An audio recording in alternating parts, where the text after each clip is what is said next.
President John F. Kennedy. Ladies and gentlemen, the very word secrecy is repugnant in a free and open society, and we are, as a people, inherently and historically opposed to secret societies, to secret oaths, and to secret proceedings. We decided long ago that the dangers of excessive and unwarranted concealment of pertinent facts far outweighed the dangers which are cited to justify it. Even today, there is little value in opposing the threat of a closed society by imitating its arbitrary restrictions. Even today, there is little value in ensuring the survival of our nation if our traditions do not survive with it. And there is very grave danger that an announced need for increased security will be seized upon by those anxious to expand its meaning to the very limits of official censorship and concealment. That I do not intend to permit to the extent that it's in my control. And no official of my administration, whether his rank is high or low, civilian or military, should interpret my words here tonight as an excuse to censor the news, to stifle dissent, to cover up our mistakes, or to withhold from the press and the public the facts they deserve to know. For we are opposed around the world by a monolithic and ruthless conspiracy that relies primarily on covert means for expanding its sphere of influence, on infiltration instead of invasion, on subversion instead of elections, on intimidation instead of free choice, on guerrillas by night instead of armies by day.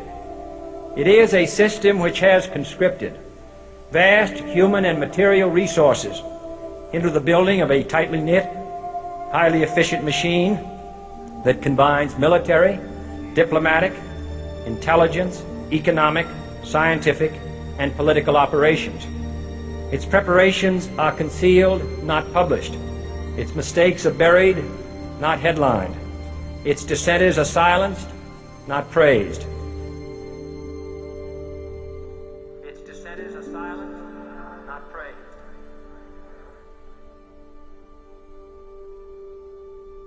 Its dissenters are silenced, not praised. Its dissenters are silenced, not praised. Its dissenters are silenced, not praised. Its dissenters are silenced, not praised. No expenditure is questioned, no rumor is printed, no secret is revealed. No president should fear public scrutiny of his program, for from that scrutiny comes understanding, and from that understanding comes support or opposition, and both are necessary. I am not asking your newspapers to support an administration, but I am asking your help in the tremendous task of informing and alerting the American people. For I have complete confidence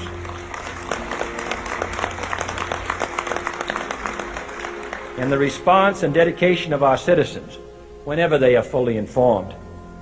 I not only could not stifle controversy among your readers, I welcome it. This administration intends to be candid about its errors. For as a wise man once said, an error doesn't become a mistake until you refuse to correct it. We intend to accept full responsibility for our errors, and we expect you to point them out when we miss them. Without debate, without criticism, no administration and no country can succeed, and no republic can survive. That is why the Athenian lawmaker Solon decreed it a crime for any citizen to shrink from controversy.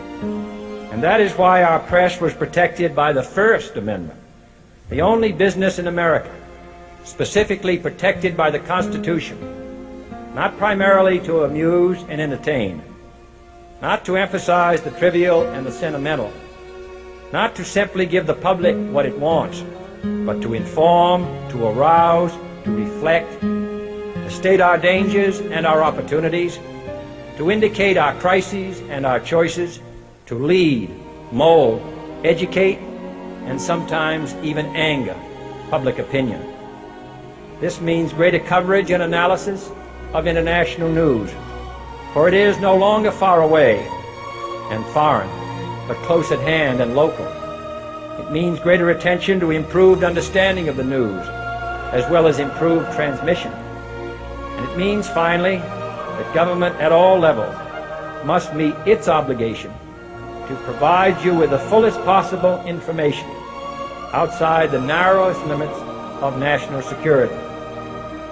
And so it is to the printing press, to the recorder of man's deeds, the keeper of his conscience, the courier of his news, that we look for strength and assistance, confident that with your help, man will be what he was born to be, free and independent.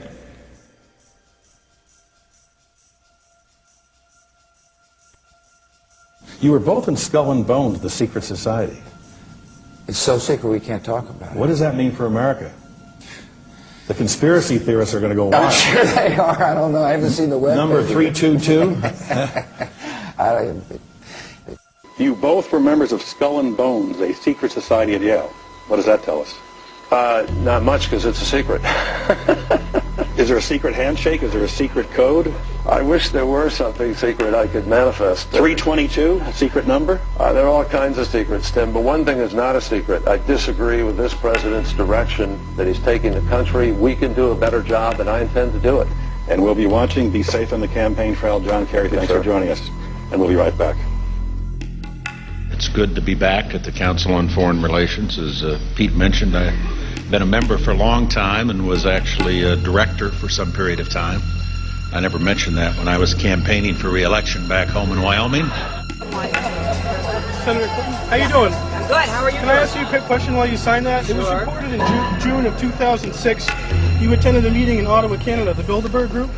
Can you comment on that? What's going on at the Bilderberg meeting, and what do you guys talk about up there?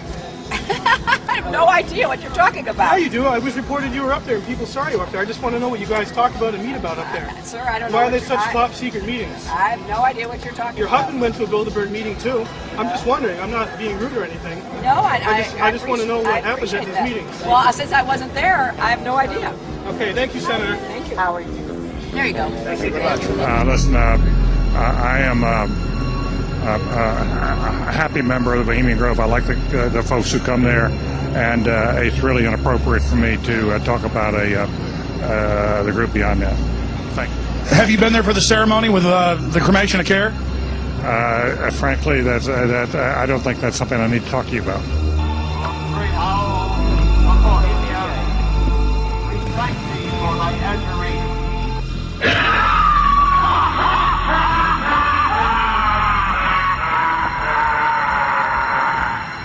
Have you been there for the ceremony with the cremation of care?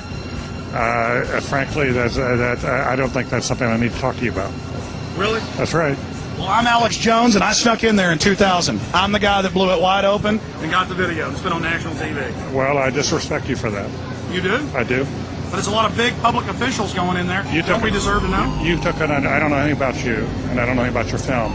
But if you go in there with an understanding, you violated that understanding by releasing that film, and I don't respect you for that. Really? But we have public officials. I'm sorry. You took an understanding when you went in there that you would not do that film, and did you have an understanding when you went in there? No. Did you crash it? Yes. Yeah, and it has no trespassing signs there too, doesn't it? No, they put them up after. Oh, I'm sorry. I'm sorry, sir. I've been there before. I know what the circumstances are, and I'm sorry you violated the understandings. That was not a gentlemanly thing to do. But what about the ritual? Is the ritual gentlemanly?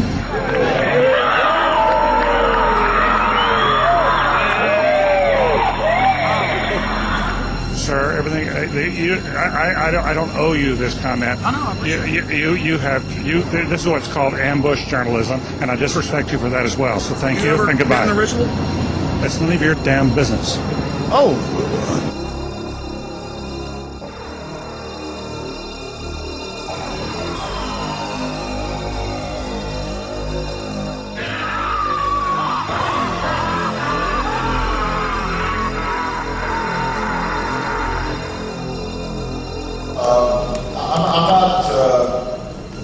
The Council on Foreign Relations, I don't know if I'm an official member. I've spoken there before.